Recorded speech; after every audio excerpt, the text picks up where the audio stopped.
In all the places of the earth, they know that the gods and spirits affect man's path.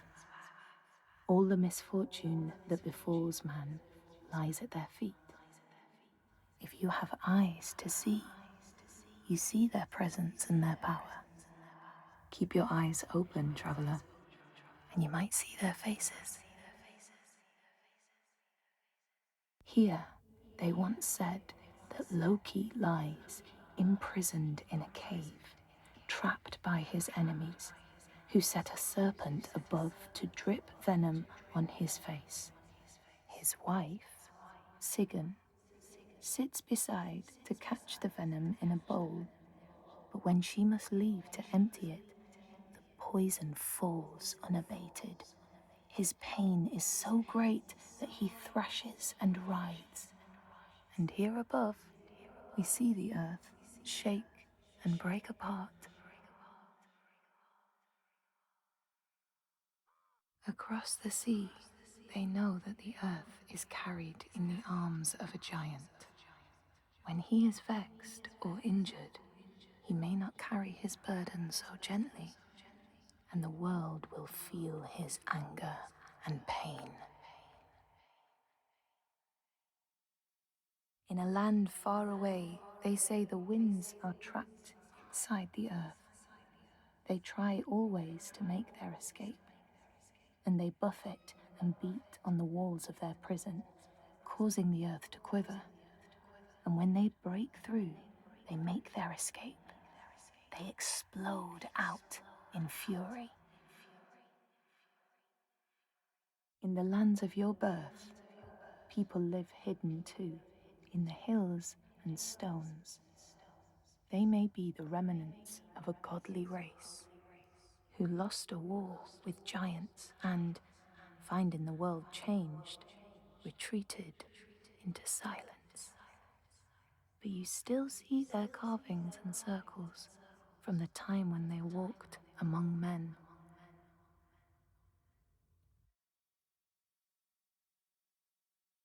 Here they know that if times are harsh, you may ask of the hidden folk to share their bounty. And if you are strong and wise and good, they may hear your plea and send you aid. But if you are not, or if you do not respect the strictures they lay down, you might have your strife doubled.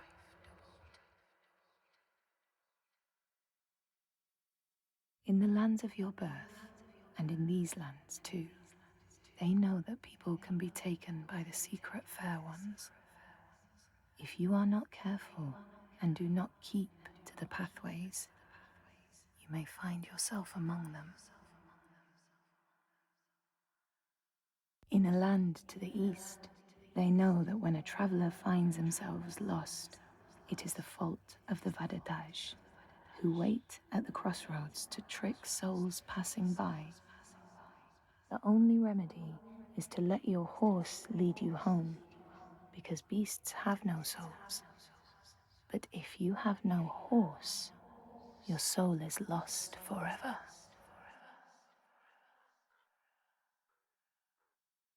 In this place, they know that sometimes the hidden folk will take their children and leave another in their place.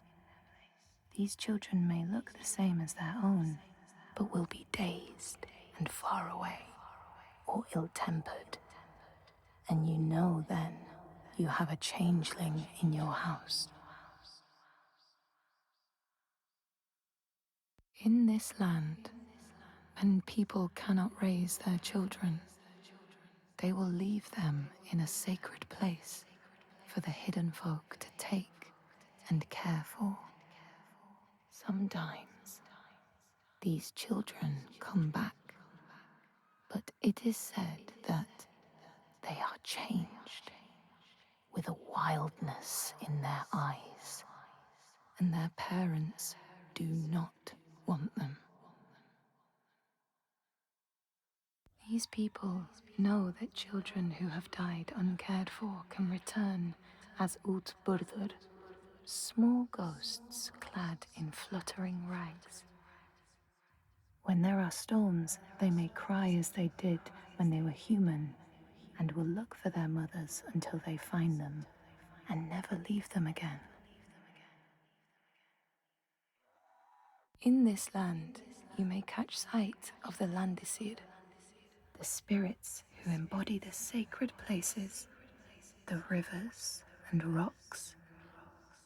Do you see the Lady of the Mountain, the Fiat Kunan, who bathes in the waterfall and lets the drops fall on her shoulders?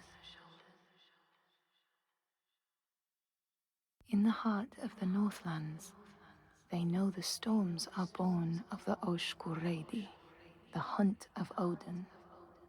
The huntsmen ride horses with eyes of fire. Their weapons clash like thunder, and it is best to hide inside, lest your spirit be called to join them. In your lands, traveler, they know that the Kailich, the hag of winter, is the one who hurls sleet and snow upon the land. She lives in a sea rock and rules the waves of the roiling winter ocean with her blackthorn staff.